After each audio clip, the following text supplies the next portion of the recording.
So good evening, everybody. Thank you for joining us tonight. This is going to be a, I think, really interesting panel. We have some really amazing professors and some equally amazing students joining us on this panel tonight. And the goal is really to just learn about all kinds of opportunities in the pharmaceutical sciences, a little bit about the research that's happening in some of the labs on campus, and get a student perspective on getting involved in that research. So I'm going to start by just letting each of our panel members introduce themselves, um, and then we can get into it. If anybody has any questions that pop up as we're going through this, you can throw them in the chat, and I can pull the questions out of the chat. Also, tonight's panel is being recorded on Zoom, so if you want to keep your cameras off, that's fine. And if you want to, ask questions later towards the end of the panel, not through the chat, we can do that too. So I'll start. I'll quickly introduce myself. I'm Stephanie Forschner-Dankos. I am an associate teaching professor in the College of Pharmacy, and I'm also the director of the BS in Pharmaceutical Sciences program, and I'll be the moderator for tonight. So I'll let Dr. Slitt introduce herself, if you're able. Hi, I'm Angela Slitt. I'm a professor of medical in the College of Pharmacy. I've been a professor at URI for about 17 years. I've had about 70 undergraduates and I don't know, maybe 17 graduate students come through my laboratory. And I'm excited to get an opportunity to tell you more about pharmacy and pharmaceutical sciences. Thank you. And Dr. Shi. Hi, so I am one of the newest professors in the department. I started in January, and I work with a lot of undergrads in my during my previous trainings, and now I have 4 students. 3 of them are from pharmacy right now in my lab. So very excited to be here and happy to answer any questions. All right, we'll go to our students then. Ben, would you like to introduce yourself? Yeah, so I'm Ben Quell. I'm a senior in the BSPS program. I've done a pretty varied amount of research experience. I started in Dr. Dang's lab, and then I moved to Dr. Rowley's lab, then to Dr. Fisher's lab, and I also did an internship at Pfizer. So I've definitely made my rounds across all the different pathways of the program over the course of my years. Yeah, and Ben is our senior on the panel. And Schneider, do you want to introduce yourself? Yeah, of course. Nice to meet you guys. My name is Schneider Lins-Laguerre. I'm actually one of those 70 undergrads that is in the SLIT lab right now.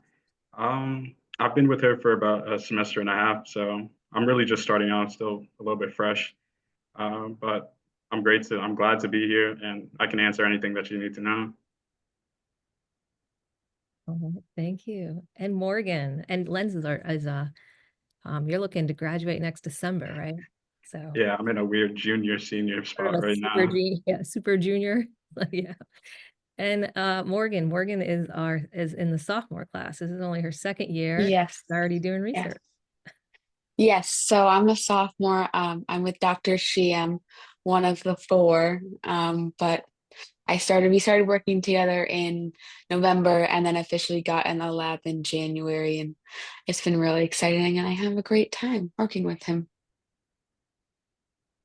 He likes that answer. I did not tell her to say that.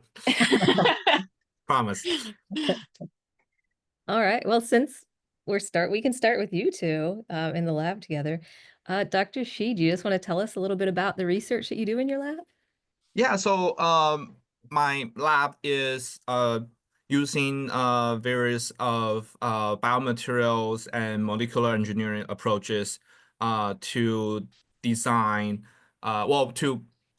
we use those strategies to improve some of the current therapies, mainly for cancer treatments, but we're definitely looking into expanding, our breadths. And so mainly right now we are focusing on, using those approaches to basically do something called a cancer immunotherapy. and that is we jumpstart like the patient's immune system so that they can have this immune response against the tumors. And the advantage of this is that we can do it in very personalized way, and also we the immune system when they work really well, they can protect us very well, and they have the potential to completely eliminate the tumor, right? And so you can achieve cure. And also immune system has a memory, right? So the even if the tumor cells somehow escape the initial immune attack, and then maybe they start to grow back, a lot of times we can the established immune response can come back and then suppress that and prevent recurrence too. So we're very excited about our approach, and to kind of happy to talk about it more if you want to go into more details. I can go on forever, so. Yeah, we can talk about our research forever. So getting sort of into then students, undergrads specifically working in your lab, what do you look for in an undergraduate to join in the research in your lab? Still me. Yeah. Yeah. So, I mean, mainly, I'm looking for, the drive, the hunger, right? I want someone who is, very excited and who want to learn, and you want to work hard and learn about this new technology, and prepare yourself for either graduate school or medical school, other professional schools, or PhD, or work in the industry. Yeah. So one of those really hungry students, I guess, is Morgan. I guess so. So I'd love to hear, Morgan, like, how did you, you're sophomore, how did you get into the lab so early in your career? Yeah, well, I definitely have Dr. Slit to thank for that because she's the one who actually introduced us. She was the professor for my professional development class last fall that was BPS 250. So it's like what every pharmaceutical science student has to take. And she was really great about bringing in different professors from here and then people from the school who graduated, moved on. Anyway, so she brought in Dr. Shi one day, and I was like, I like this guy. I like what he talks about. Like I'd looked into other professors, and I'm like, that's research is definitely interesting, but doesn't really like have I don't have like a passion for it, I guess I would say. But then I ended up talking to Dr. Shi afterwards, and then we set up like a interview kind of thing together, and it's clicked. Yeah, passionate about his work. So I think continuing on that, like, how do you get involved so early? Did either of our other two students, when did you start getting involved in research? I actually started like just coming out of sophomore year, so it's a little bit late. And how did, that's not late at all. So how did you find the lab that you ended up working in? With Dr. Slit, right? Yeah, to take from Morgan, actually, the same 250 course. There's an assignment they have you do in there. You look into some professors around the campus, around the college, and you really take like maybe 5 of them that you really click with. And Dr. Slate was my number one for that. Over the summer, I was just like, I kind of want to go into her lab. Like, I'm interested in toxicology. I'm interested in the stuff that she's doing in there. So let me do my research, see what it is that she's doing, and hopefully next semester I can come in and like wow her with my knowledge. Like, so let's talk, like, I guess we can skip over to Dr. Slit then. We're talking about, is she there? Did we lose? Maybe. Maybe Someone trying to talk to me. Yeah, there we are. Yeah. Okay, sorry. Hold Are you on. available I'm just now? transitioning home. Okay, well, we my can come back. apologies. Give me 1 minute. We will come back to you. Yeah, I need 1 minute to circle back. no worries. Okay. You can go. Maybe, We'll go I can kind of so to fill in part of this 1 minute. I think you know don't you don't have to. I think I can probably speak for like all the faculty in the department that you don't have to worry about not knowing anything about research. Or so, oh, I'm still taking like the Gen Chem, Gen Physics classes, and I don't know anything about the research. That's kind of the point, right? If you already know the research, you are the professor. And actually, I'll even argue, professors don't. I mean, we are professors because we're interested in the research, because we still don't know a lot of things, right?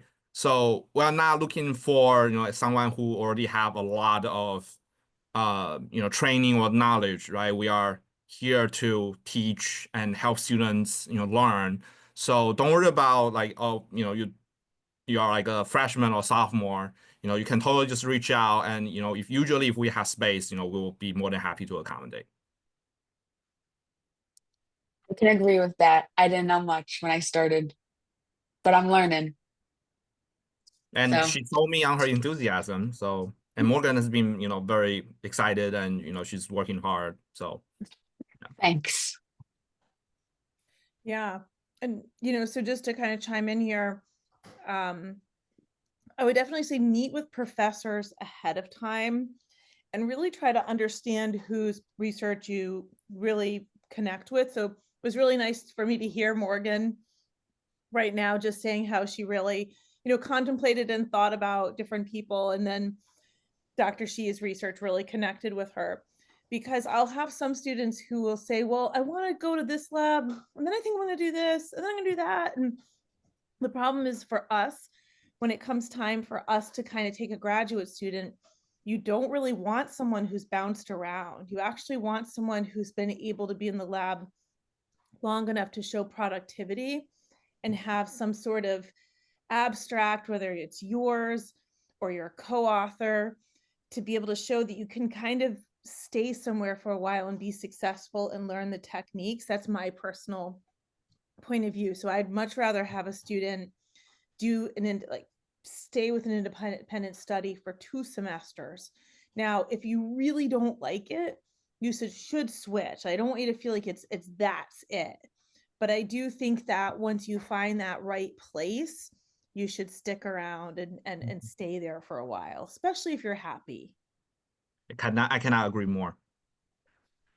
Yeah, but I would say that if you're finding that you're not in a good environment and that particular professor's lab was not what you expected it would be, and it happens for different reasons. Sometimes labs just have not a great culture for undergrads.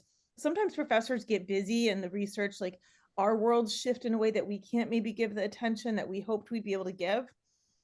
It just really depends. But if you're not feeling it, you definitely should, then it's okay. And I don't think a professor will ever hold it against you. They often might be thinking to themselves, oh, I don't have the time to do this right now with my teaching load.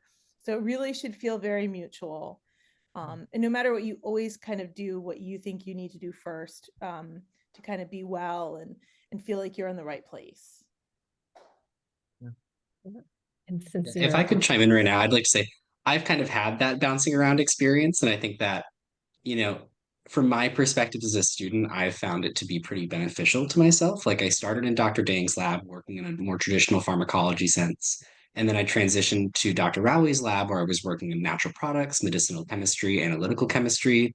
That kind of translated into my time at Pfizer over the summer, working in their drug metabolism group. And that kind of really helped me put the pieces together of, those are 2 completely separate disciplines in some ways, pharmacology versus natural products. But I was able to really see kind of the interplay of those fields. And I think that experience of seeing the interplay of all these different applications of kind of basic science principles is what enabled me to succeed in my own search for a graduate school position. I'm going to be going to the University of Minnesota for medicinal chemistry next year. And I think that I had a unique experience compared to the other applicants because I did different positions in so many different labs. But I feel like in my case, I thought that really helped me. So I think that both routes are completely valid ways to do it. And I don't think there's a right or wrong way to approach your experience in experiential education at URI. I think both of you are, I think basically the same thing, just kind of, two sides of the same thing. My own undergrad research experience was kind of like a combination of both. So I was pre-med for a while, and so I worked basically with a professor at the medical school for about 2 years. And I was productive. I actually have some first author papers out. And then I decided to, learn something new. And so I joined a different lab during my senior year, and doing something completely different. And, I learned a lot, and I, actually have, like one publication, not a first author, but, I have a publication too. And then so all that, so having, exploring different opportunities is a very important part of your undergrad research, particularly if that's just particularly that's how you help you decide, one, whether you want to go to graduate school, and when you go to graduate school, what you want to study, and also kind of a job that you want to have, right? Because you get the industry job, but there are many different directions. So that'll help. So exploring is definitely a very important part of that. But also, you do want to do it long enough to know that whether you like it or not, and also you actually learn something from it. Yeah, I can add that I Go ahead, think that Steph. so many of our faculty collaborate together that even staying in one lab, you can kind of get little flavors of the other things because, they cross disciplines a lot in their collaborations. Yeah. And I would say it's not unnatural to have two lab experiences.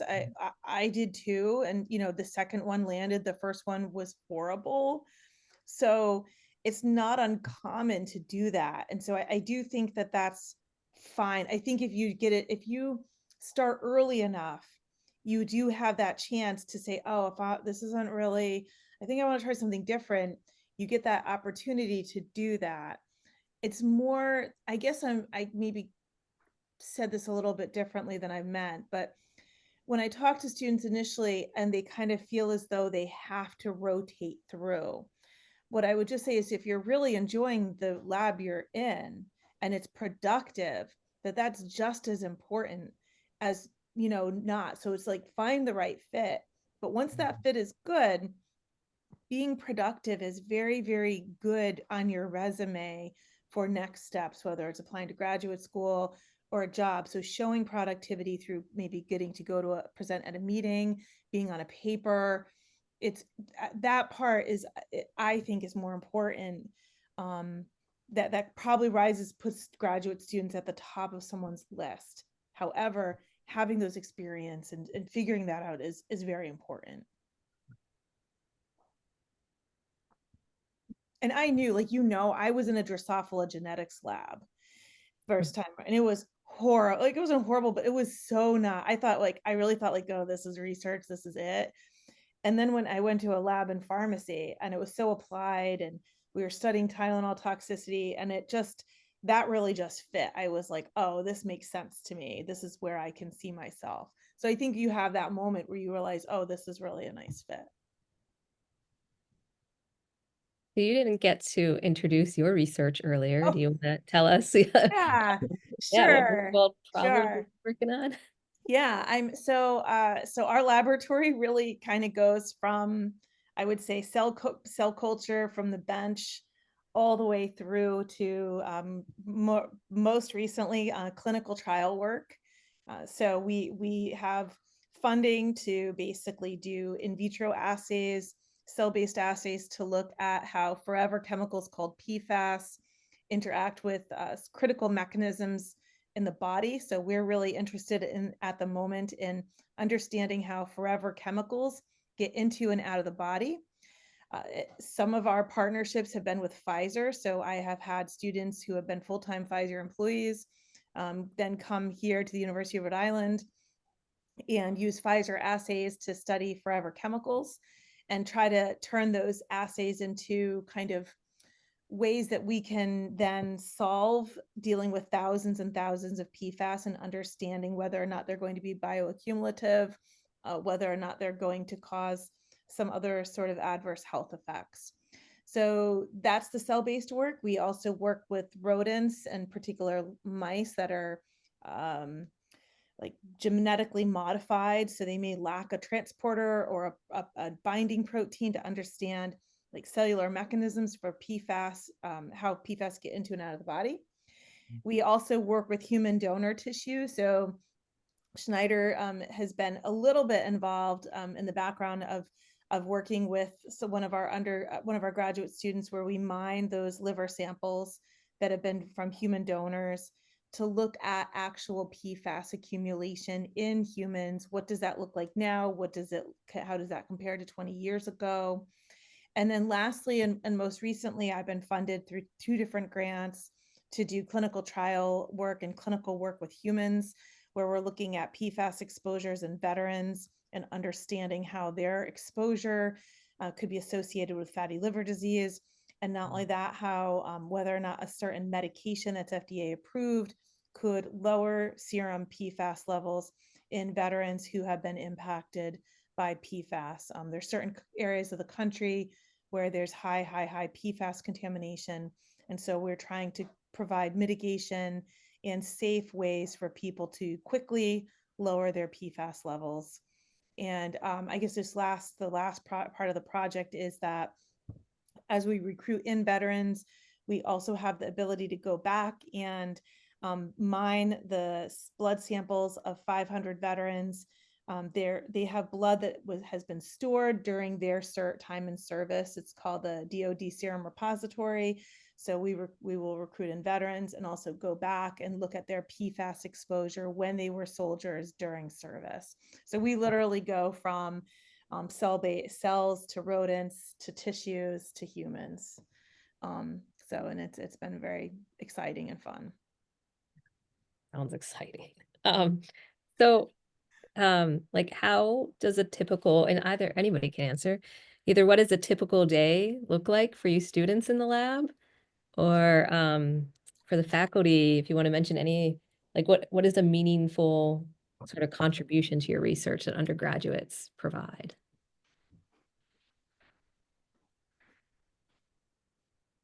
I can start by talking about kind of my day-to-day, which I mean, I can't even say it's the same every day. It's always different, which is something I really enjoy. And I can see Dr. Shi laughing because this is something we talk about. But I mean, tomorrow I'm headed in to go run some different DLS on some LMPs we were looking at. And then we have our lab meeting every week, which is really nice, where we can all come together. And Dr. Shi and I have our one-on-ones twice a week. And so those are kind of like the stable things that always happen. But I mean, whatever he's training us on, whatever we're learning, especially since the lab is so new, and like whatever it happens to be is just what I do that day. And whenever I go in is just when I happen to go in. But as we start to kind of develop our research a little bit more and get deeper into like the specifics of what we want to do, then I'll have my typical things I do. But I like the kind of unknown of it all. I like having something new to do. Yeah, so we we had so we started doing some potentially publishable experiments, and they may be different time points, and so we work hard to basically plan out the experiments around their her course schedule, and then so we can collect the data at the meaningful time points, and we'll look at them together one-on-one. And then depending on the results that we get, sometimes we don't get what we expected, and we figured out different ways. Just either we continue to experiment to see if we see any unexpected but interesting trends, or we redesign our experiments, or cut that right there, take our loss, and based on what we learned from that experiment, to design the next one, and hopefully we'll do a better job, and we learn something new from that new experiment, and so on and so forth. So, and I think personally, I kind of addressing the question about like what is like considered productive contribution. I mean, I think undergrad can be as productive as graduate students, in the sense that if you work hard, you put in the time, you can be as good as a graduate student, and you can produce as much as a graduate student given the amount of time that you can put in outside of classes, of course. And like Morgan and other undergrads in my lab, they have, they don't have as much experience as, maybe graduate students or my future graduate students. But, if they work hard, I do fully intend to, train them as graduate students and, have essentially as high of expectation for them as graduate student, because, I mean, like the science is the same, right? And, there's no difference who does it, right? So that's kind of what I told them, and they all working hard, and I'm very excited about working with them. Yeah, I remember that's something we talked about in one of the first times we really spoke, and I appreciated that because that was something I was worried about was, am I just going to be running errands for all these PhD students, or because I want to do science, I want to do the lab work, and so I was really glad to hear that we were all kind of like on this equal field, and we can all learn from each other and we can all teach each other, especially when graduate students come in. They can teach me, I can teach them, and we all just can work together. Yeah. So, I mean, running errands is part of the lab, right? Like it's always something that we have to do. Yeah. But I think even when my lab is more established and I have graduate students, and I may delegate some responsibility or training undergrads to the grad students, which is fairly common in, a lot of labs. But, that doesn't mean that the undergrads are only doing like dishes or taking out the trash, right? That's not doing science. That's just part of the work, but that's not doing science. And undergrads can still have very meaningful experience doing very meaningful research in the lab. Mm-hmm. Definitely still errands, packages to pick up, unbox, put away, but that's okay. It's worth it. That sounds like graduate student work too. Yeah, exactly. You're hired. How about you, Schneider? What does a typical day in the lab look like for you? I'm gonna be so honest. I feel like a little sponge when I walk into lab. Like it's so corny, but I feel like because of just the quantity of research that we're doing, there's a lot of stuff that I have to sort of like pick up on and learn how to do. So since I started with Dr. Slit, and I'll be so honest, when I first got the briefing as to what I needed to know, what I was going to be learning, I was kind of scared, but it's totally fine now. But we go in, I work with the graduate students in there. They give me a protocol, they run me through it, explain to me, how it is, how it's going to work, what exactly, are we doing this for? What are we trying to discover here? And they're very helpful. If I make a mistake, hopefully not, hopefully never, they guide me through it. And up to this point, I've just been learning a lot.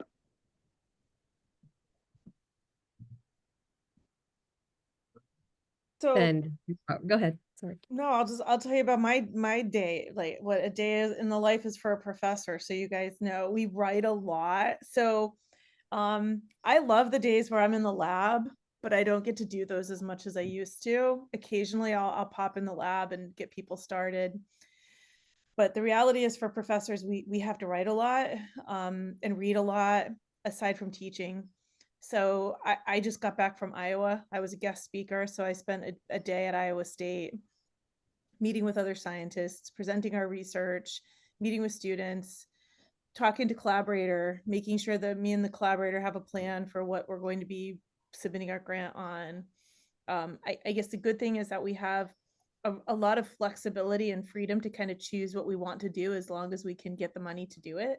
So I think that when times are good, everything is not so stressful, and you feel good, and you feel flush with money, and you feel like you can get a lot done. And then sometimes there's hard times where your grants are slow, and you're struggling for grant money, and that's very stressful. So for us, it's like owning a small business. You know, I manage certain $1 million per year.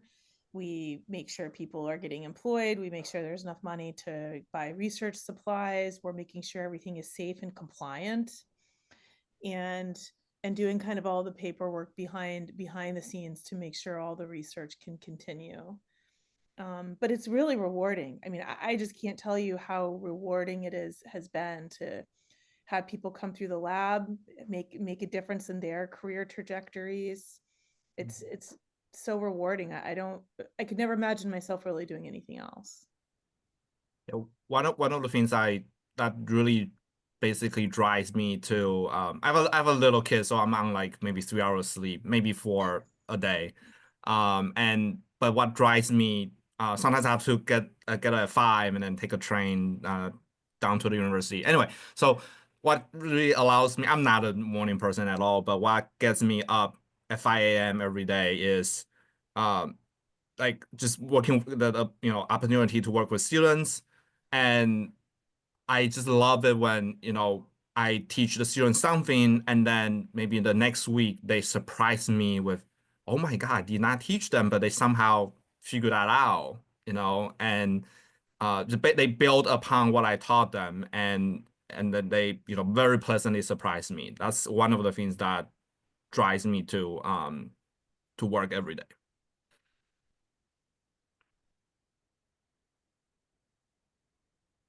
So, Ben, did you want to add anything to what the day in your life in the research lab looked like?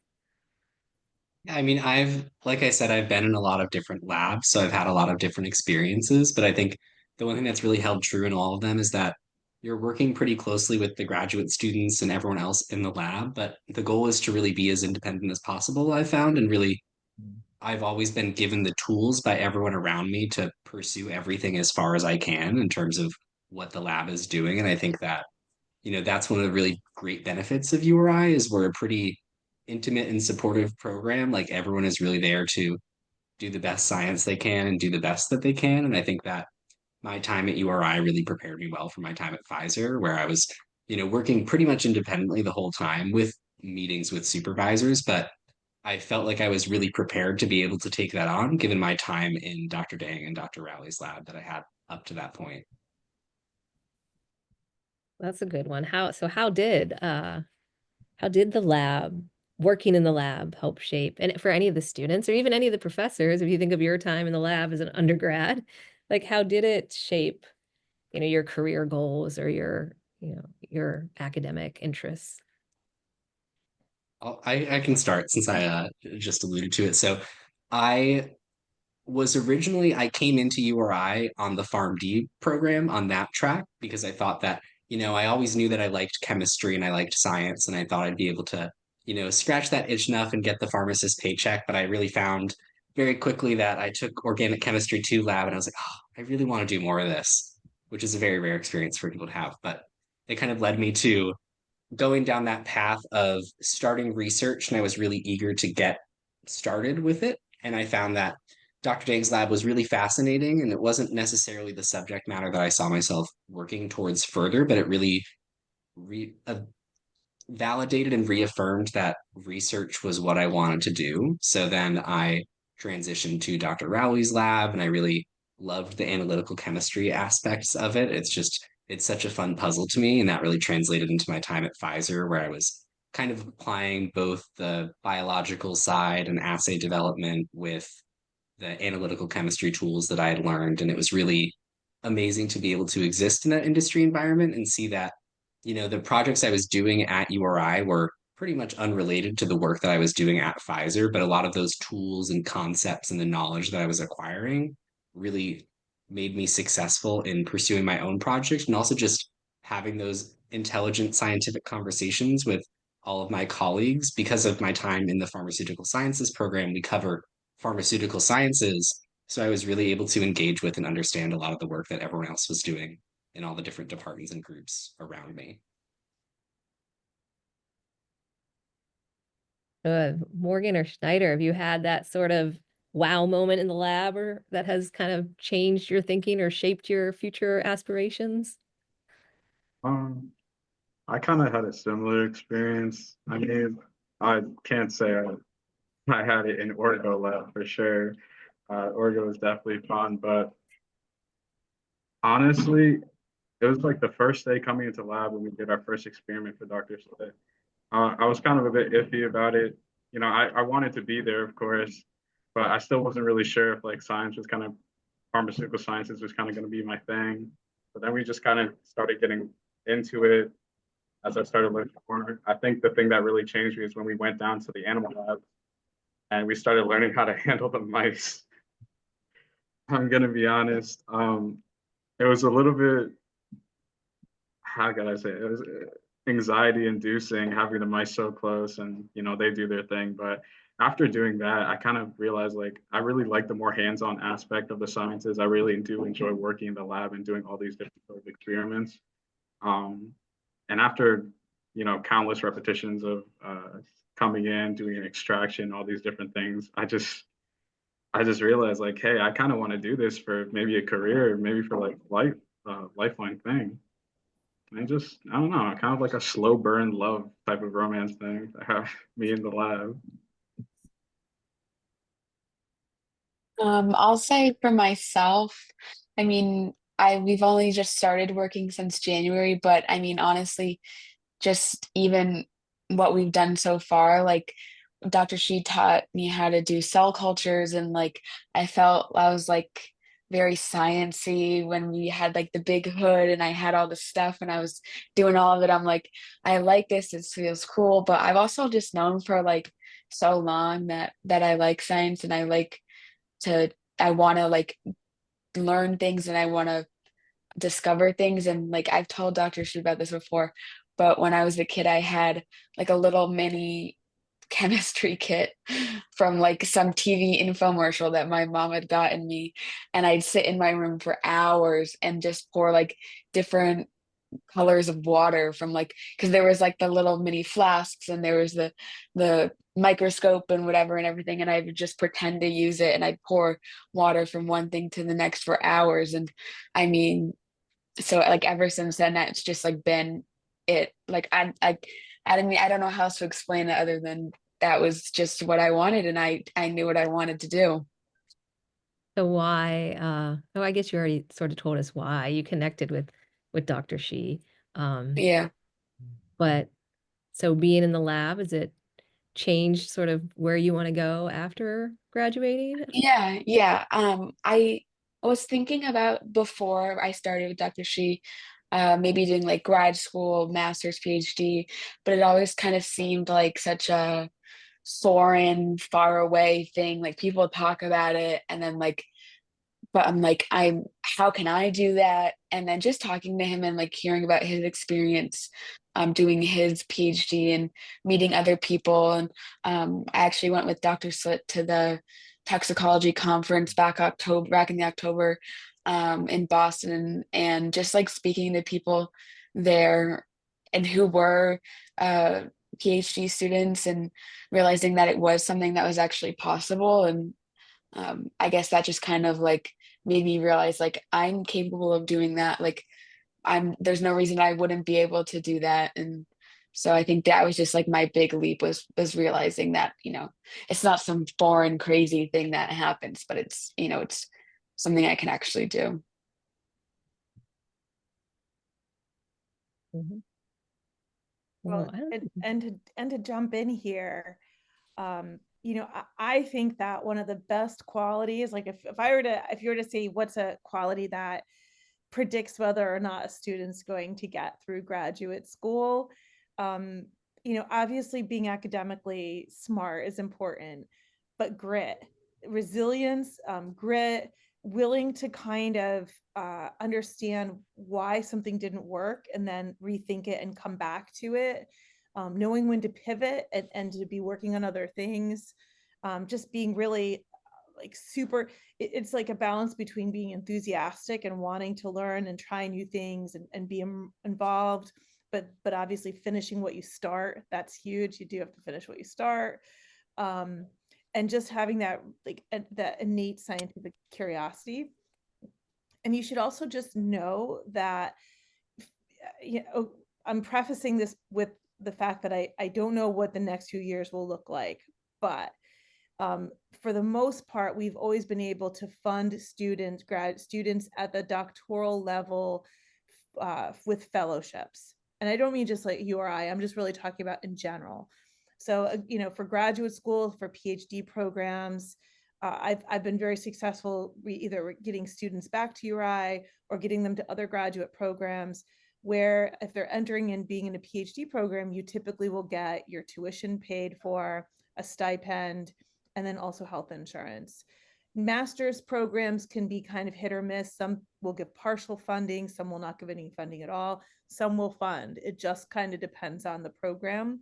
So just keep that in the back of your mind too, that if you're really, really liking your research experience, you think you want to go into graduate school, hopefully it shouldn't really cost you very much money to get through grad school. Okay. Oh, sorry. No, go ahead. Sorry. No, I was gonna say, like, I personally, you know, I would encourage everyone to at least consider graduate school. But I mean, I think it's also, you know, not everyone has to go to graduate school, right? But even if you don't think you are going to graduate school, I think in the undergraduate level, it's still quite important to do research or at least internship, because I want to, because I think what Ben and Schneider both mentioned is, right, is the hands-on experience. And the way I think about it is, right, even if you don't go to graduate school, you're not going to be a PhD. But if you want to work in a let's say like a you know, pharmaceutical company, right, what they are looking for is someone who know how to do things, right? And I think the best way for students to, that's how I started, like best way for students to learn the hands-on stuff is, you know, in an academic lab, right? And I think that's part of the reason why, you know, the department is required, right? Like students need to have some research and internship credits, just so that, you know, you learn those basic skills, and then maybe one of the summers during your undergrad years, you can, you know, get a paid internship, right? And then that will connect you to, you know, all the different industry positions, you know, even if you're not thinking about graduate school. And I mean, a lot of people also, you know, work for a few years and then decide, okay, you know, actually, I do want to come back to graduate school, and they can do that too, right? And so, I mean, that's kind of something I want to emphasize. Like, you know, even if you are not thinking about grad school at the moment, you know, it's still important to have that hands-on experience. Yeah, that was perfect timing because we just got a question in the chat about that exact thing. Oh, That okay. if you do, and if anyone else wants to add to this, I'll just, the question is it a requirement to get additional schooling if you want to work in research and development after obtaining a bachelor's? Yeah, No, it's definitely. oh, go ahead. Go ahead, Ben. Okay. I was just gonna say, in my time at Pfizer, I kind of had that image going into it, like industry is dominated by all the PhDs at all these high levels. And then my boss's boss, who's an associate research fellow in the enzymology group, who came in and talked today in our drug metabolism class, she just has a bachelor's. And that was something that was really surprising to me, the amount of people that I met who were at these leadership level positions who just had bachelor's degrees or just had master's degrees. And I think that's a landscape that's shifting depending on the company and depending on the field that you're working on. I think that the options are really opening up for bachelor's students to be able to go on to much higher peaks in their careers than they may have previously been able to. And I think that, like, graduate school might ease the path, but it doesn't completely shut the path to not go down that route in your schooling, from what I experienced at Pfizer. So having so many BPS 250, like, so alum come back for BPS 250, definitely plenty of opportunities at the BS level for sure. they all, I don't know if all of them, but I feel as though most of them had undergraduate research experiences, and in part it was that experience that helped them get in the door. They had mixed comments about whether or not they felt a master's degree was beneficial. What I did find is that some go on and do master's degrees in business, or they go ahead and do some sort of master's degree that's more related to regulatory. So I think that in general, there are a lot of good opportunities, and you don't have to decide about graduate school right away. I will say, and this was just my experience observing the students who are full-time workers and coming back to graduate school part-time, is that it's very hard. You feel as though you are juggling two different jobs. And so I do notice, I think there are a lot of students who say, oh, I'll go off and I'll get a job and they'll pay for my education. But just beware that when you're doing that, you're still doing your day job and you're checking two email accounts. And so if you're someone who doesn't know if you really want to multitask that way, then you might want to consider, and you think you really want to go to graduate school, you might just want to get it done.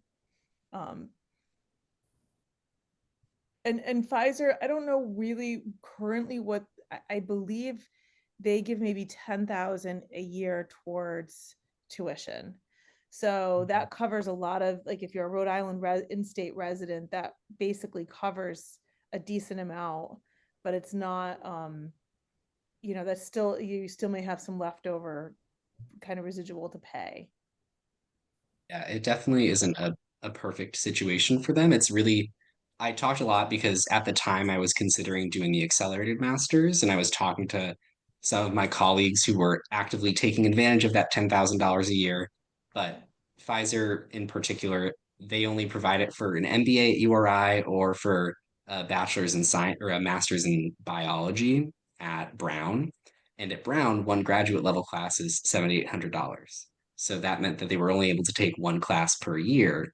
And then that means they're getting that master's over the course of maybe 5 or 6 years if they don't want to have to pay too much more out of pocket. So I think that it was partly that conversation and those conversations with everyone at Pfizer that made me make the decision to apply for PhDs this cycle. And I mean, it turned out fruitful, but I think that it's a nice strategy to put it off and see if you're working in a field that you really want to go that far in. But I think that if you have that experience that makes you think, this is where I want to go, you may as well go there as soon as you can. Yeah.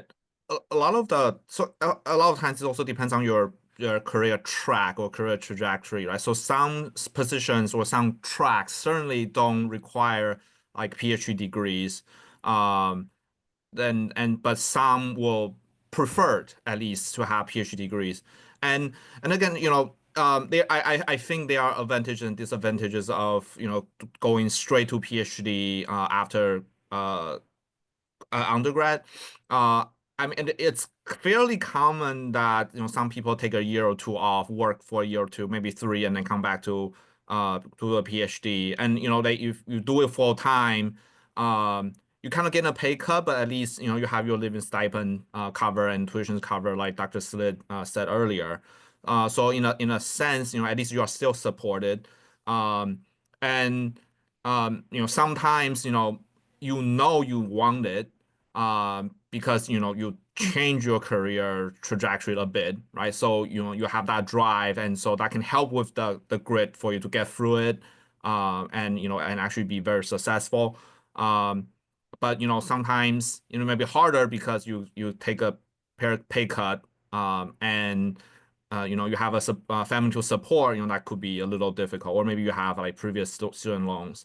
So there are different things to consider, but you know, you have a lot of different options. I think that's kind of what we're trying to say. But I mean, all of it comes from, usually comes from, you know, you have some, you know, hands-on experience and skills, you know, from the undergrad level before you go into any of those career trajectories. Yeah, so we have another question in the chat on advice from a student who only has maybe one semester left before they graduate. And so this is a transfer student into the program. and she's looking at advice for how to get into a research lab if you're starting later in your undergraduate career.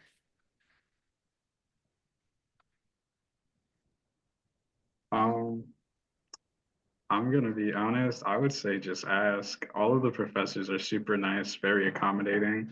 I don't think anybody's really ever gonna turn you down because of, you know, when you're starting or if you have one semester left. But really just focus more on finding someone that you're really interested in their work and just taking the chance and asking them. I'm sure, you know, something will work out. Yeah, and I'll say like I don't really have that experience of starting super late, but honestly just like going and talking to someone, like when I went to talk to Dr. Shi for the first time, like really about his lab and about myself, it was like I was kind of just expecting to like get feedback on my like whatever about myself, and um like but I mean, and then he offered me a position, and then like I mean of course I wanted one, um but I mean just like I would have expected that I would have gotten a spot on my first try.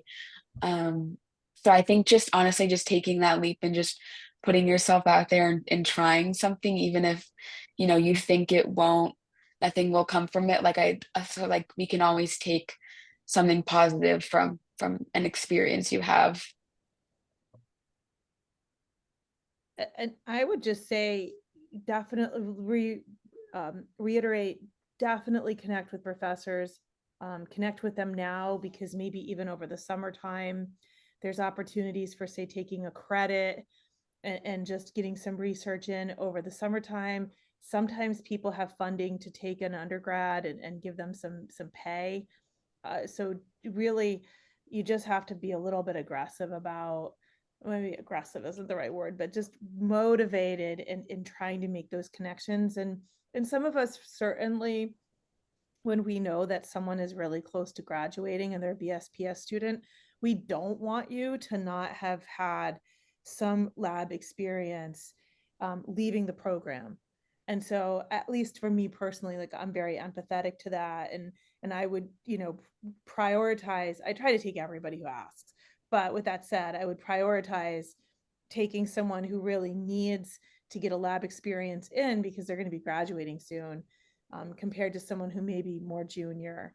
So, you know, just if nothing else, reach out to me. I think we'll be in a good financial place to be able to hire people. I will need help. So you might be stuck having to learn mass spec or genotyping, but it's something. Um, and if not me, there probably are some other professors who might be able to help. Those are very important skills. Yeah. I think Ben's like, what's wrong with mass spec? Yeah, I was gonna say that's like my favorite thing. Like, but I agree. You just have to like ask and honestly just be direct about it. Like, I want to get a lab experience in a lab, and your lab seems slightly in my area of interest. I think that's a good enough place to start with anyone, honestly. Yeah. And be And spur, be, honestly, sorry, oh, go sorry, ahead. sorry. Go ahead, go ahead. I was just saying, and just, you know, tug at the heartstrings. Like, I'm really worried. I have one semester left. I really need a lab experience, and one of us will definitely, for sure, and help you. Just we don't want to have our students leaving the program without having had experiences. Yeah, I think our department has this culture of, you know, having undergrads doing research, right? So sometimes you know, we may not be, well, I right now, well, since I'm kind of like the, you know, one person operation with 4 undergrads, so I don't think I have the attention to take more at the moment.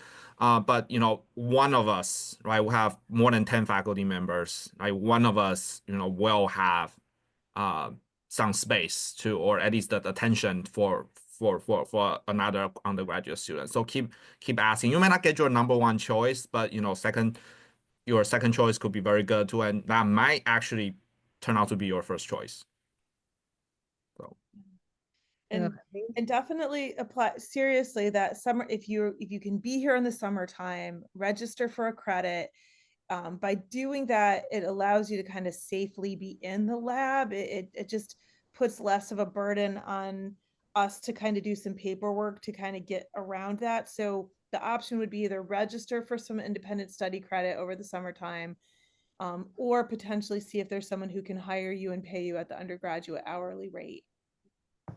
Summer really is the best time to do research for undergrads. I think I kind of did research / volunteer during my summer after freshman year, but after that I was doing research full time every summer. Yeah. Actually ever since. I never stopped because after that's grad school, so I never stopped. Same here. I think we have time for one more question. And so there's a question about the 4+1 program and how, like, I guess some tips on how to be successful and get into that program. So URI here in the College of Pharmacy and BS in pharmaceutical sciences, we do have that we call it an ABM, an accelerated bachelor's to master's. So it's that 4 years of the BS.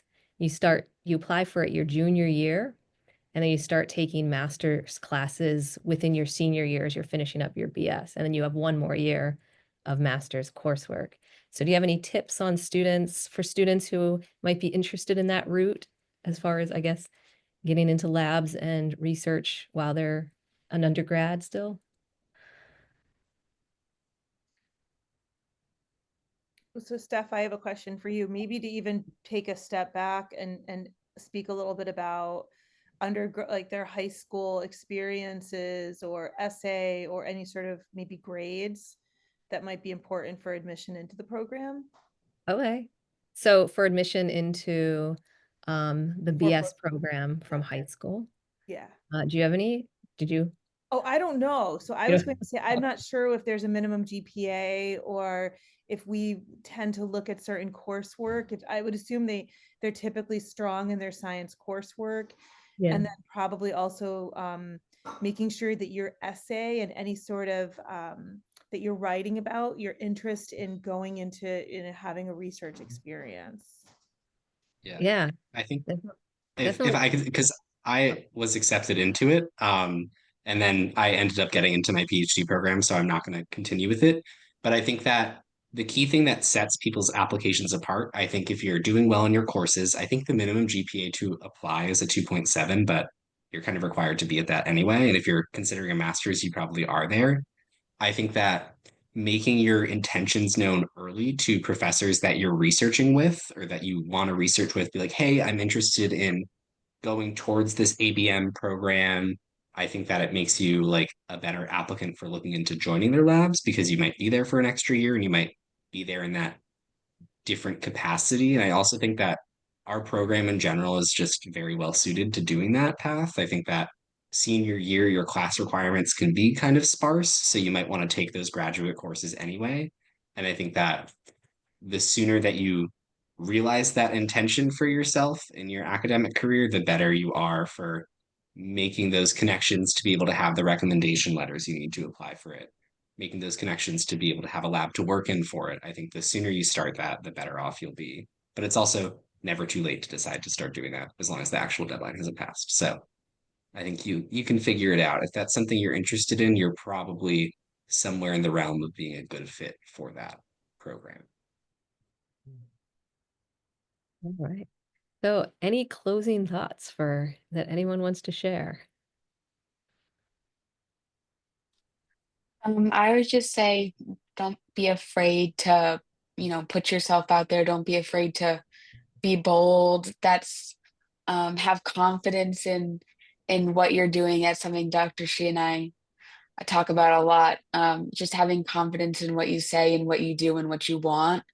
There's nothing wrong with that, and just following your passions and doing what makes you happy. Yeah, and don't be afraid to make mistakes. Some mistakes you don't want to make, but generally speaking, don't be afraid to make mistakes, because in research, we make mistakes all the time, and we learn from those mistakes, right? So be bold when you are searching for your opportunities.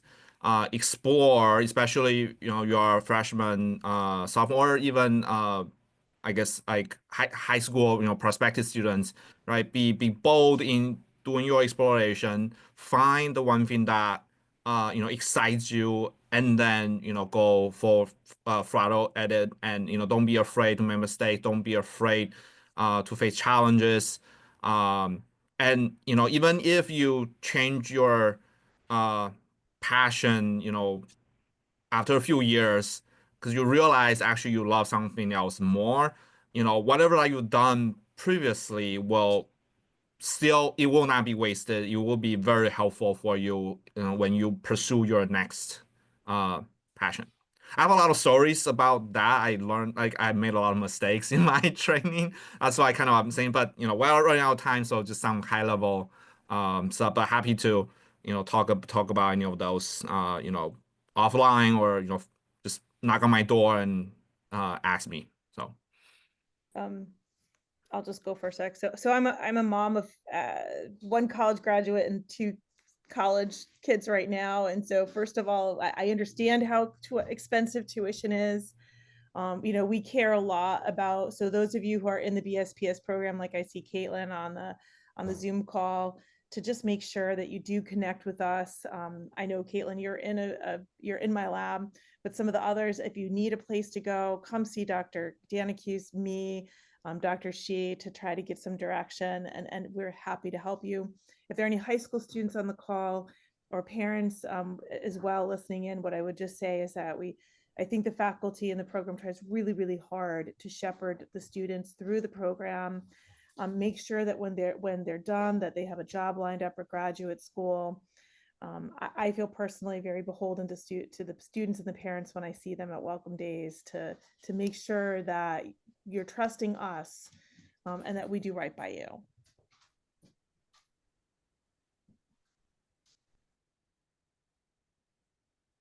All right. Any other?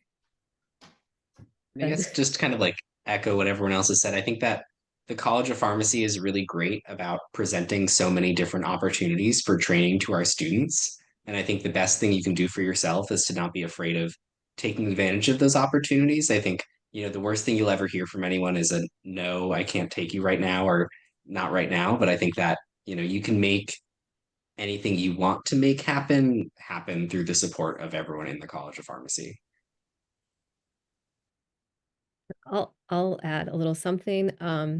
Speaking of opportunities, if you are one of our students already, or if you are local, you can always come by on April 25th at 9:30 in the morning. We're having our college's research day. So a lot of the undergraduate students, the graduate students, the postdocs will all be presenting posters in the building. So you can stop by and see all the different research that's happening, talk to the students. If you find some research that sounds interesting, talk to the students, and they'll help you maybe connect with that professor and get into lab. So it's a great way to continue this conversation and see more about the research happening and speak to the students. So with that, I want to thank our panel for a lot of insightful information to help our sort of younger students, our freshmen, sophomores that haven't quite gotten into the research yet, and also any prospective students that are on the call that are interested in pharmaceutical sciences.